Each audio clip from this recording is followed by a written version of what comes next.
My earliest memories are filled with the warmth of my father's smile and the comfort of our small rented apartment. I'm Carla, and until I was 13, my life was nothing but ordinary, in the best possible way. My dad, James, was the kind of father who made everything an adventure.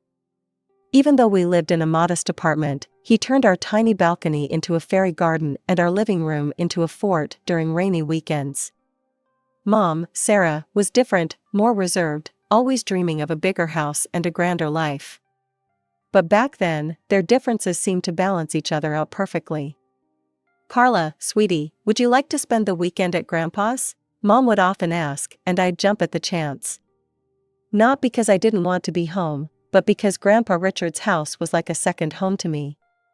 It was this beautiful two-story Victorian with creaking wooden floors and endless corners to explore.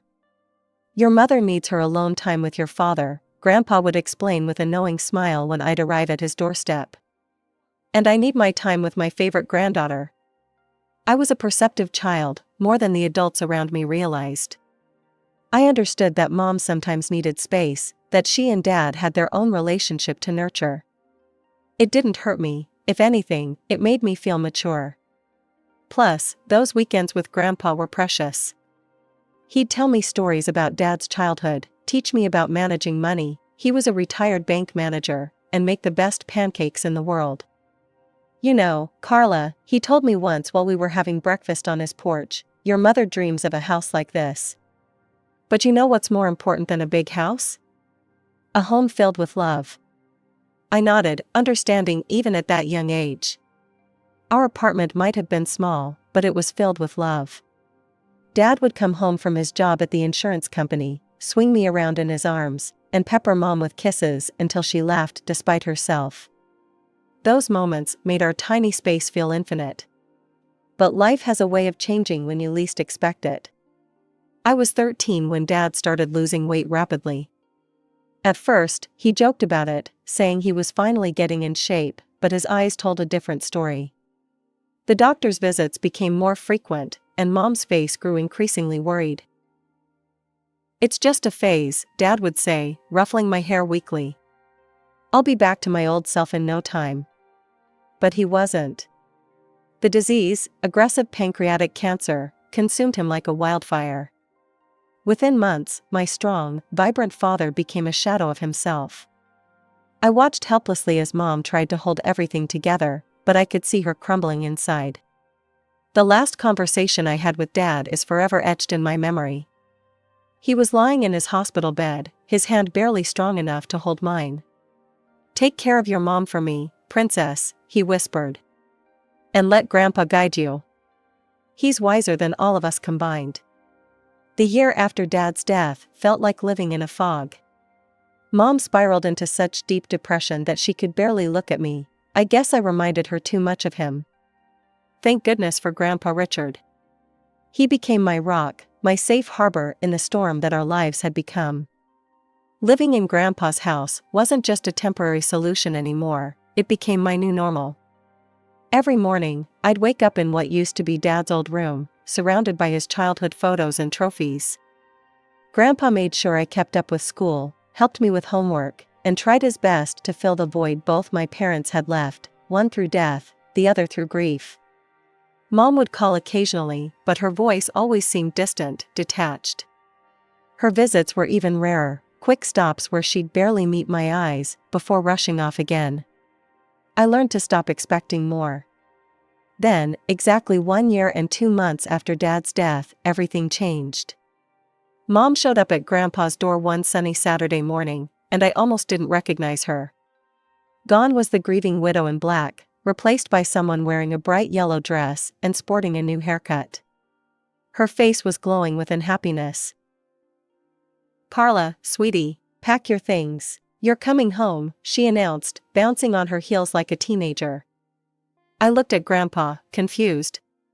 He seemed just as surprised as I was. The drive back to our apartment was filled with Mom's cheerful chatter about everything and nothing. It was like sitting next to a stranger who happened to look like my mother.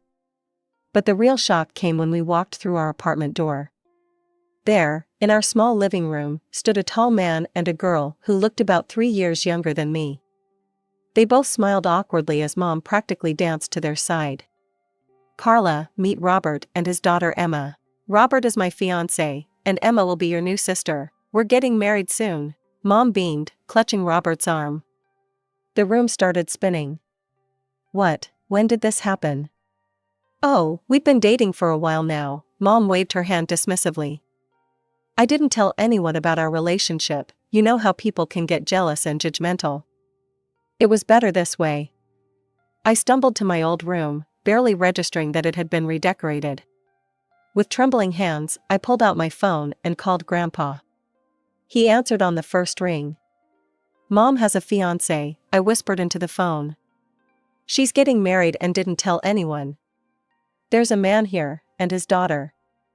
Grandpa arrived within 20 minutes. I could hear the conversation from my room as he confronted Mom. Sarah, how could you do this without telling anyone? Without telling your own daughter?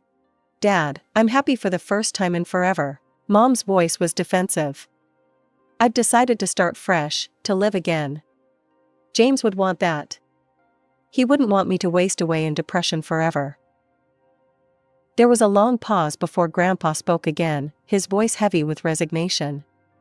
I hope you'll be happy, Sarah. Just, don't forget you have a daughter who needs you too.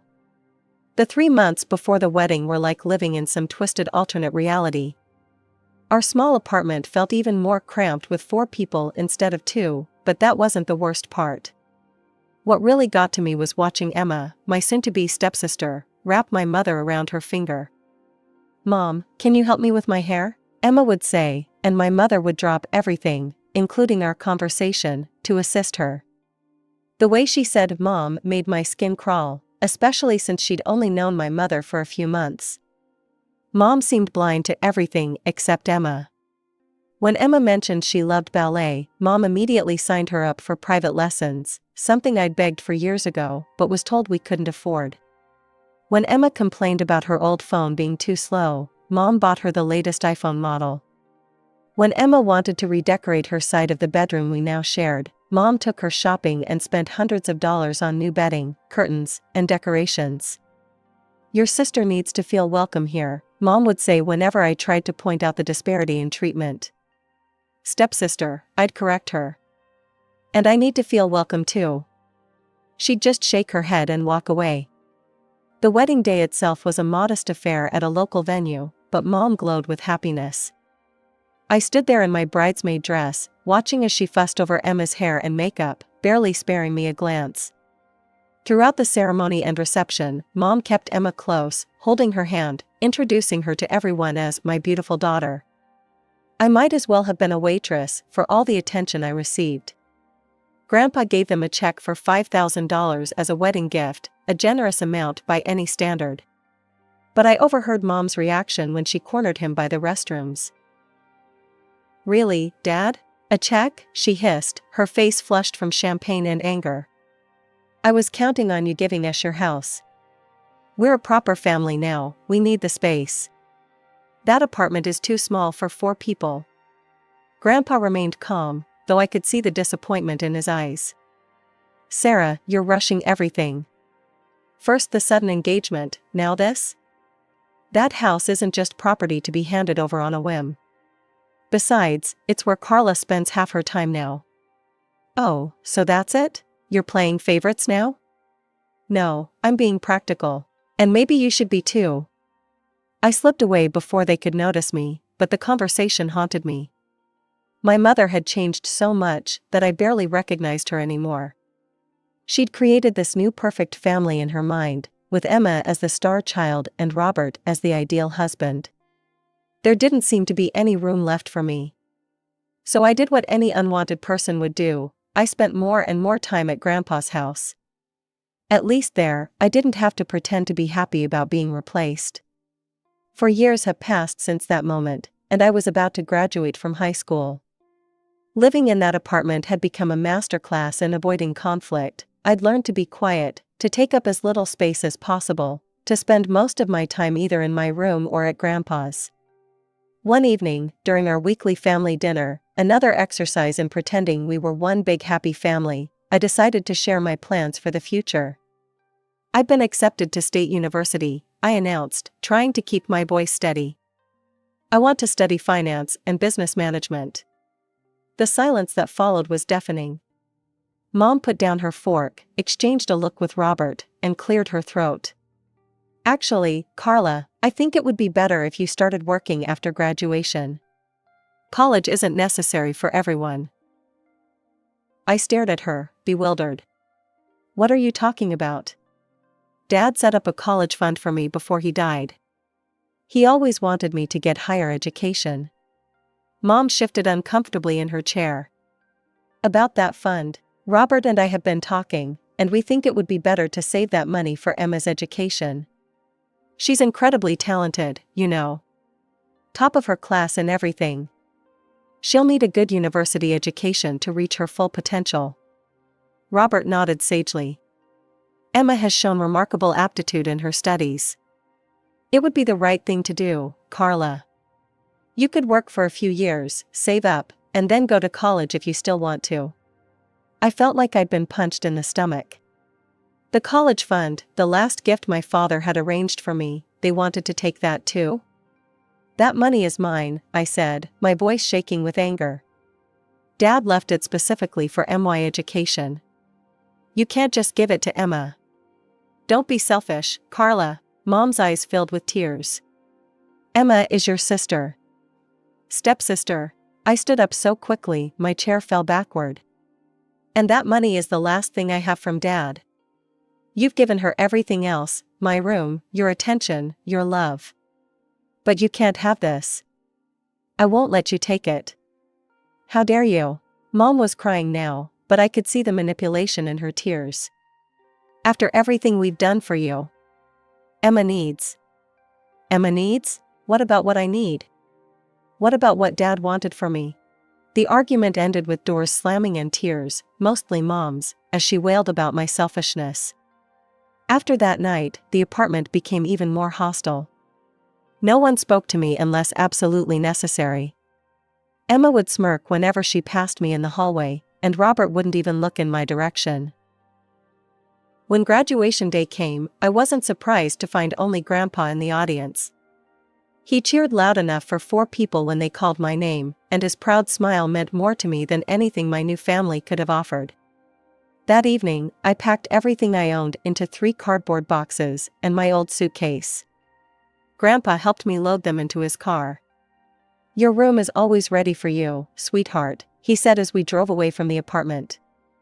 "Always has been, always will be." I didn't look back as we left.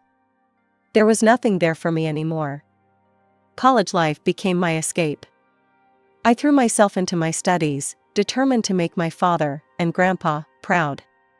The business and finance courses fascinated me, and I found myself excelling in ways that would have made Dad smile. Every evening, I'd call Grandpa to share what I'd learned. "Tell me again about derivatives," he'd say, even though he knew more about finance than my professors. "I love hearing you explain it." But as my college years progressed, I noticed changes in Grandpa's voice during our calls. He got tired more easily, and his usual sharp wit sometimes seemed dulled. During my visits home, I caught him wincing when he stood up or rubbing his chest when he thought I wasn't looking. "It's just age catching up with me," he'd say whenever I asked about his health. "Nothing to worry about, sweetheart." But I did worry. I started calling him twice a day instead of once, and I'd drive home every weekend I could, not just on holidays. We'd sit in his kitchen, drinking tea and talking about everything and nothing, just like we used to. Sometimes I'd catch him looking at me with such intense love that it made my throat tight. It was the middle of my final semester when Mom called.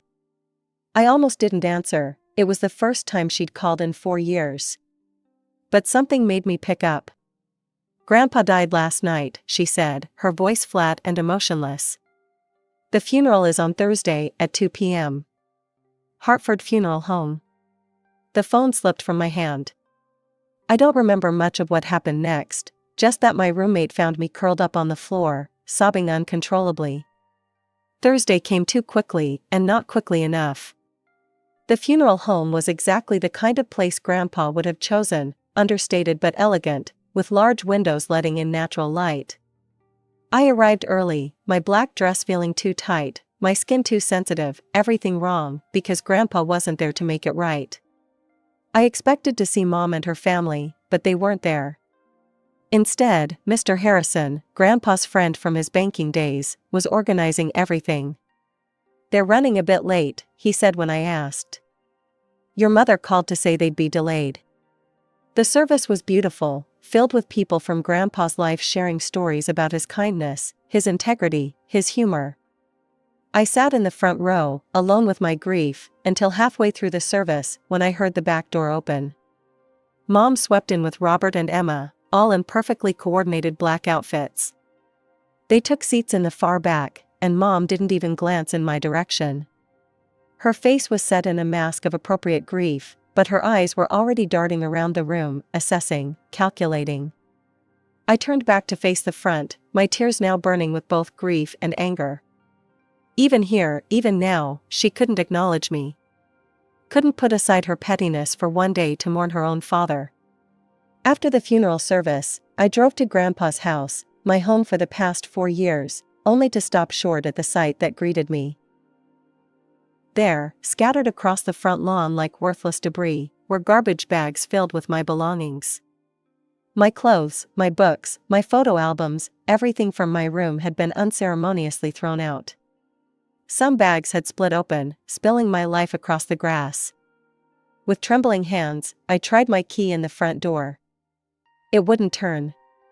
The lock had been changed. I was still standing there, key uselessly in hand, when the door swung open.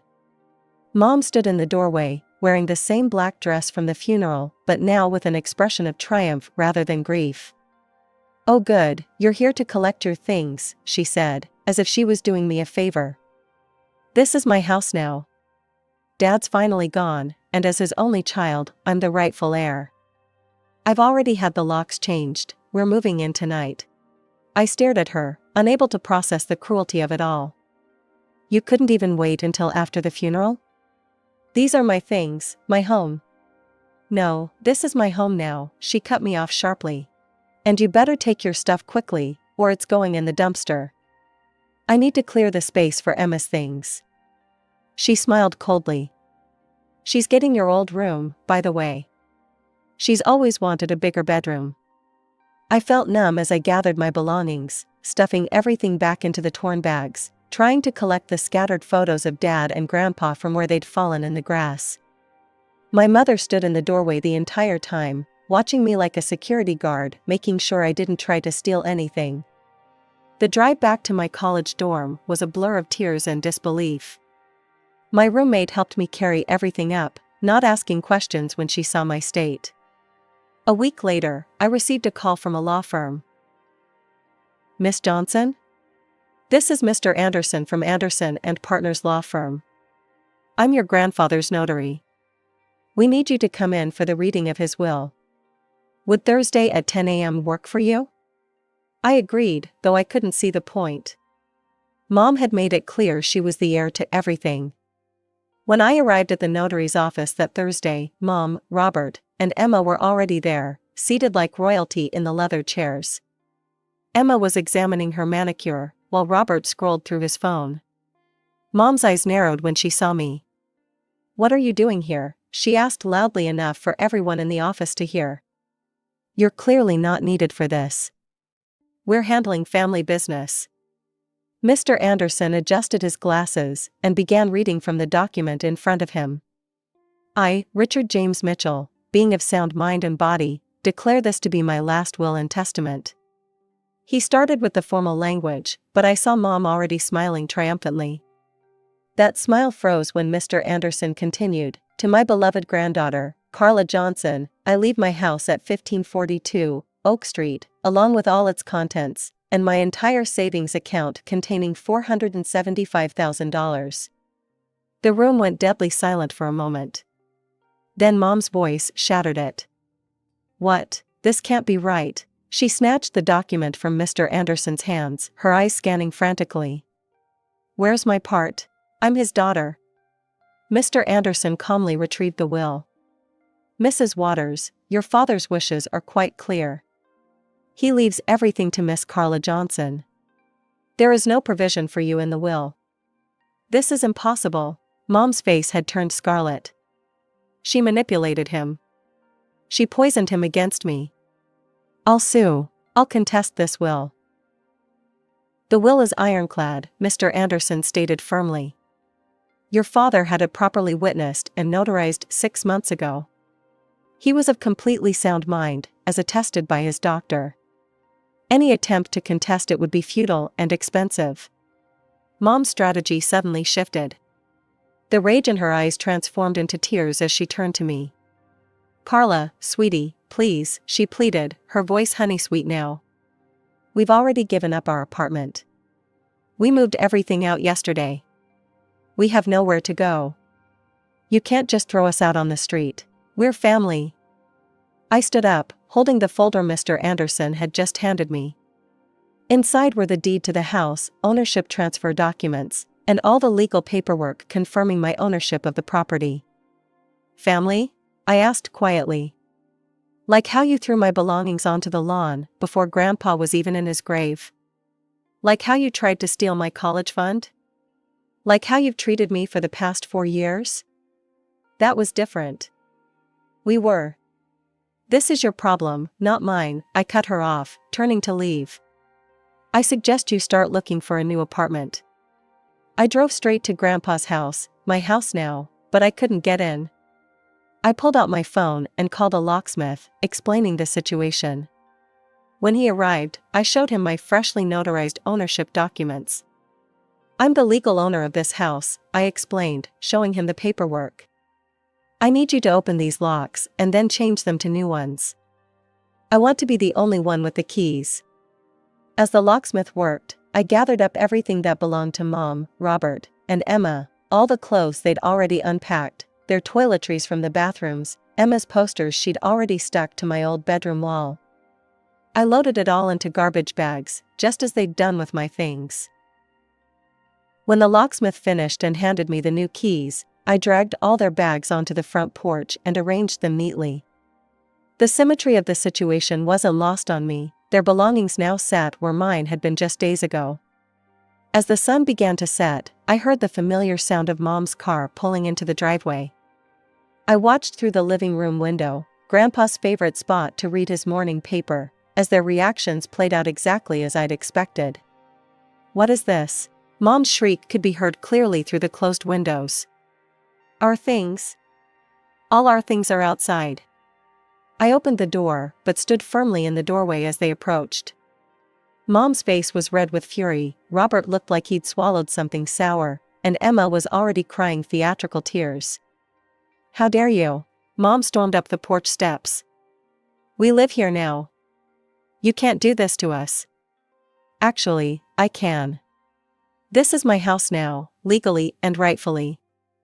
You need to take your belongings and leave. We have nowhere to go, Emma wailed. You should have thought about that before giving up your apartment, I replied coolly. Not my problem. Mom tried to push past me into the house, but I stood my ground. Move, Carla. This is ridiculous. This is my father's house. No, it's my house now. And if you don't leave immediately with your things, I'm calling the police to report you for trespassing. After that, all these bags go straight to the dumpster. I pulled out my phone. Your choice, Mom. Just like you gave me a choice about my things a few days ago, remember?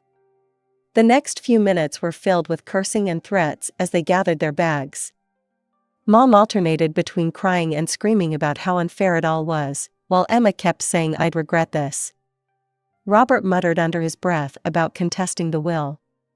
As they loaded the last bag into their car, Mom turned to me one final time. You're no daughter of mine. Your father would be ashamed of you. I smiled sadly. No, Mom. Dad would be proud that I finally stood up for myself. Goodbye. I watched them drive away, their car disappearing around the corner. That was 6 months ago. I'm in my final semester now, about to graduate with honors. The house is being rented to a lovely young family, their monthly rent payments are helping me build my savings, just as Grandpa would have wanted. I found his letter in the study safe that first night, after everyone left. My dearest Carla, it began, if you're reading this, it means you've already dealt with your mother's reaction to my will. I'm sorry I had to put you through that, but I knew Sarah too well. I knew what she would try to do. You have your father's integrity and my business sense, use them both wisely. The house is yours to do with as you please. Just promise me you'll keep the family photos in the attic. Some memories are worth keeping, even the painful ones. I kept that promise, along with the others I made to both him and Dad. I'm focusing on my future now, letting go of the past, but keeping the lessons it taught me. Sometimes family isn't who you're born to, sometimes it's who believes in you, who protects you, who helps you grow. Mom, Robert, and Emma still live somewhere in the city. I hear they found a new apartment eventually. They've tried to contact me a few times, usually when they need something, but I don't respond. Some chapters of our lives are better left closed.